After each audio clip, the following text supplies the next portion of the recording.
ಹಾವೇರಿ ತಾಲೂಕಿನ ಕೃಷ್ಣಾ ನದಿ ದುಬಚಿ ಮತ್ತು ಕಂಕನವಾಡಿ ಕಡ್ಕೋಳ ಈ ಕಡೆ ನಾವು ವೀಕ್ಷಣೆ ಬಂದಿದ್ದೀವಿ. ಈಗ ಕೃಷ್ಣಾ ನದಿಯಲ್ಲಿ ನೀರು ಇಲ್ಲಿ ಪೂರ್ತಿ ಮತ್ತೆ ಹೋಗ್ತಾ ಇದೆ. ಬೆಳೆಗಳಿಗೂ ಕೂಡ ನೀರು ಇಲ್ಲದಾಗ ಆಗಿದೆ. ಈಗ ಆ ದಿಶೆಯಲ್ಲಿ ನಾನು ಸರ್ಕಾರಕ್ಕೆ ಒತ್ತಾಯಿಸ್ತೀನಿ.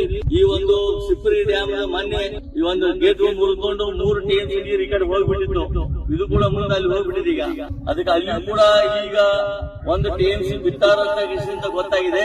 ಅಷ್ಟೇ ಸಾಕಾಗುದಿಲ್ಲ. ಅದಕ್ಕೆ ಸರ್ಕಾರದ ಒತ್ತಾಯ ಮಾಡ್ತೀವಿ, ಇನ್ನೂ 3 TMC ನೀರು ಆದಷ್ಟು ಬೇಗನೆ ಕೊಯ್ನಾ ಡ್ಯಾಮ್ ಬಿಡಿಸಬೇಕು. ಇಲ್ಲದೆ ಹೋದಲ್ಲಿ ಬಹಳಷ್ಟು ಅನಾಹುತ ಆಗ್ತದೆ ಅಂತ ಇಲ್ಲಿ ನಾನು ಸರ್ಕಾರಕ್ಕೆ ತಿಳಿಪಡಿಸ್ತಾ ಇದ್ದೀನಿ.